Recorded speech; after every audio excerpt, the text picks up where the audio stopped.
বুড়িমা, মা কি করছে দেখ।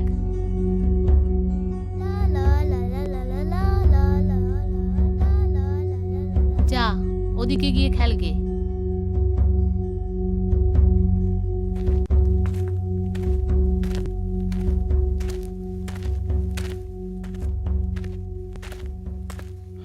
কি রে খোকা, এলি? মা, বাবা এসেছে। কি হয়েছে রে খোকা? কদিন থেকে দেখছি তো চোখে মুখে দুশ্চিন্তার ছাপ। কাজের জায়গায় কোনো সমস্যা হয়েছে? কাজের জায়গায় সমস্যা হবে কেন? সমস্যা তো বাড়িতে। ও তুমি বুঝবে না, তোমাকে বলে লাভ নেই। রমা কোথায়? কোথায় আবার? ঘরেই আছে। তা খোকা, বৌমাকে নিয়ে চিন্তা করার কি আছে? ডাক্তারবাবু তো বললেন বৌমা ঠিক আছে, কোনো অসুবিধা নেই। আরে বললাম তো তুমি বুঝবে না।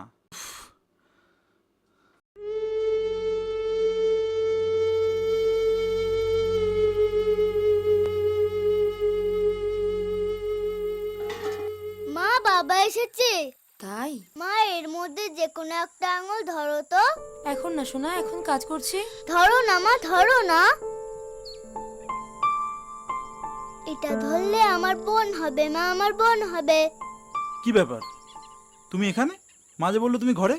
জানো বাবা আমার বোন হবে। মা এই আঙুলটা ধরেছে, আমি ঠিক করেছিলাম এই আঙুলটা ধরলে ভাই হবে, এই আঙুলটা ধরলে বোন হবে। মা এই আঙুলটা ধরেছে, আমার বোন হবে। জ্বালাস না তো, যা বাইরে ঠাকুর কাজে যা।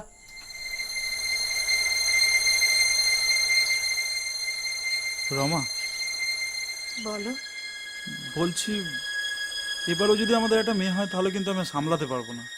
রিঙ্কির বিয়ের খরচের জন্য এখন থেকেই ভাবতে হচ্ছে আমাকে। আবার যদি একটা মেয়ে হয় তাহলে তো আমরা শেষ হয়ে যাবো বলো। কিন্তু এতে কি আমার কোনো হাত আছে তুমি বলো? ছেলে মেয়ে সমান সমান ওসব বড় লোকের বাড়িতেই মানে, আমাদের মতো খেটে খাওয়া গরিব মানুষের ঘরে নয়।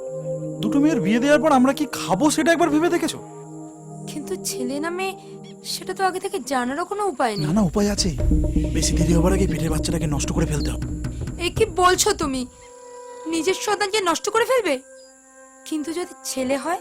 আরে সেটারও উপায় আছে, আমি খোঁজ নিয়েছি। কালকে আমি অফিস ছুটি নিয়েছি, তোমাকে নিয়ে একটা ডাক্তারখানায় যাও। ওরা পরীক্ষা করে বলে দেবে পেটের বাচ্চাটা ছেলে না মেয়ে। ওগো, তোমার দুটি পায়ে পড়ি, ও কাজ তুমি করো না। সন্তান ভগবানের আশীর্বাদ, আর নিজের সন্তানকে মেরে ফেলতে তোমার মন ছাই দেয়? একটু মায়া হচ্ছে না তোমার?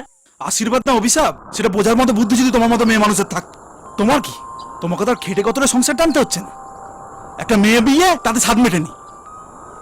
আমাকে পথে না বসাবার জোগাড় করতে পারলে তোমার মন ভরছে না, তাই না? এসব কি বলছো তুমি? হে ভগবান, আমি কি অপরাধ করেছি যার জন্য এত বড় শাস্তি পাচ্ছি? ন্যাকা কান্না কেঁদো না তো। যা বলছি তোমার ভালোর জন্যই বলছি। কাল সকাল সকাল তৈরি হয়ে নিও।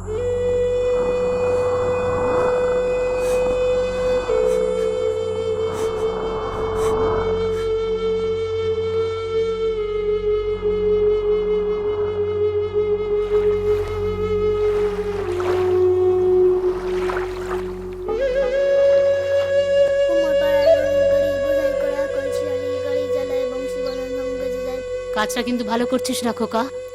যে আসছে সে তো ঠাকুরের ইচ্ছেতেই আসছে। সে ছেলে না মেয়ে সেটা জেনে তারপর ঠিক করবি তাকে পৃথিবীতে আনবি কিনা। এ তো ঘোর অনাচার, পাপ।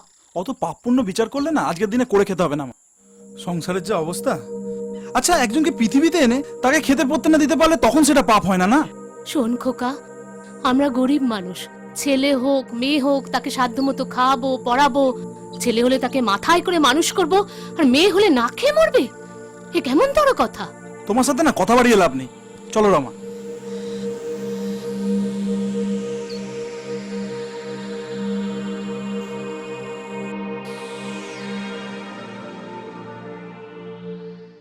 দেখুন মিস্টার পাত্র, আপনি সম্ভবত জানেন না আপনি আমায় কি করতে বলছেন আর এর পরিণাম কি হতে পারে। কেন ডাক্তারবাবু, আমি শুনেছি আপনারা সোনোগ্রাফি করে বলে দিতে পারেন যে পেটের বাচ্চাটা ছেলে না মেয়ে। ওই যে দেখুন কি লেখা আছে, লিঙ্গ নির্ধারণ দণ্ডনীয় অপরাধ। যে লিঙ্গ নির্ধারণের জন্য আসবে এবং যারা তার এই কাজে সাহায্য করবে দুজনেই সমান অপরাধী। এর জন্য 50,000 থেকে 1 লক্ষ টাকা পর্যন্ত জরিমানা হতে পারে এবং 3 থেকে 5 বছর পর্যন্ত জেল হতে পারে। আইন তো কেবল বড় লোকদের সুবিধার কথাই ভাবে, আর আমাদের মতো গরিবদের ভয় দেখায়। আগেরটা মেয়ে, এবারও যদি একটা মেয়ে হয় ডাক্তারবাবু, আমরা তো পথে বসবো। ছেলে হোক অথবা মেয়ে, তাতে কি এসে যায়? সন্তান তো সন্তানই হয়। না ডাক্তারবাবু, আমি আর মেয়ে চাই না। কি বলছে আপনার স্বামী? আপনিও কি তাই চান? না ডাক্তারবাবু, আমি ওকে অনেক বুঝিয়েছি, কিন্তু কোনো লাভ হয়নি। দেখুন মিস্টার পাত্র, আমার উদ্দেশ্য আপনাকে আইনের ভয় দেখানো নয়। আমি চাইছি আপনার ভুল ধারণাটা দূর করতে। সমাজটাকে সঠিকভাবে চলতে গেলে পুরুষ এবং নারী উভয়েরই প্রয়োজন আছে, এটা মানেন তো? কিন্তু দেখা যাচ্ছে পুত্র সন্তানদের প্রাধান্য দেবার ফলে কন্যা সন্তান ক্রমশ কমছে। গর্ভের শিশু কন্যা কিনা জেনে গর্ভপাত করানো হচ্ছে। আরো সাংঘাতিক ঘটনা হলো 6 বছরের কম বয়সী শিশুদের মৃত্যু হার বাড়ছে। কেন জানেন? আপনার মতো ভুল ধারণার বশবর্তী বহু মানুষের অযত্ন অবহেলার শিকার হতে হচ্ছে তাদের পরিবারের কন্যা সন্তানটিকে। না ডাক্তারবাবু, আমি মোটেই সেরকম নই। রিঙ্কিকে আমি খুব ভালোবাসি, ও আমাদের সকলের নয়নের মণি। তাহলে যে আসতে চলেছে সে মেয়ে হতে পারে ভেবে তাকে গর্ভেই শেষ করে দিতে চাইছেন? এর থেকে পাপ আর কিছু হয়? আপনি বলুন না। না মানে ডাক্তারবাবু, কোনো মানের জায়গায় নেই। আপনাদের এই ভুল ধারণার জন্য শিশু কন্যার লিঙ্গের অনুপাত কমে যাচ্ছে।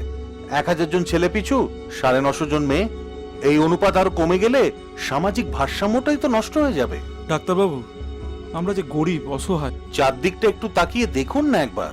ছেলেরা সব বড় হয়ে বাপ মায়ের সব দায়িত্ব নিচ্ছে, আর মেয়েরা বিয়ে করে বাবা মাকে ছেড়ে চলে যাচ্ছে। নাকি তার উল্টোটাও হচ্ছে? আমার কথা শুনতে হবে না। আপনার বুদ্ধি কি বলে? যে সন্তানকে আজ মেয়ে ভেবে মেরে ফেলতে চাইছেন, হয়তো দেখবেন সেই একদিন আপনার পরিবারের সমস্ত দারিদ্র্য দূর করে সমাজে আপনার মুখ উজ্জ্বল করছে। তাহলে এখন আমরা কি করব ডাক্তারবাবু? কি আবার করবেন? সোজা বাড়ি যাবেন, স্ত্রীর শরীরের যত্ন নেবেন, সময় মতো ডাক্তারের কাছে নিয়ে যাবেন, সন্তান এলে সুস্থ জীবন দেবেন, সুশিক্ষা দেবেন, যাতে বড় হয়ে সে আপনাদের পাশে দাঁড়াতে পারে। ভুল হয়ে গেছে ডাক্তারবাবু, আমি বুঝতে পেরেছি। ছেলে বা মেয়ে যেই হোক, যে আসছে সে যাতে সুস্থভাবে পৃথিবীতে আসতে পারে, তার সব রকম ব্যবস্থা আমি আমার সাধ্য মতো করব। চলো রমা, আমরা বাড়ি যাই।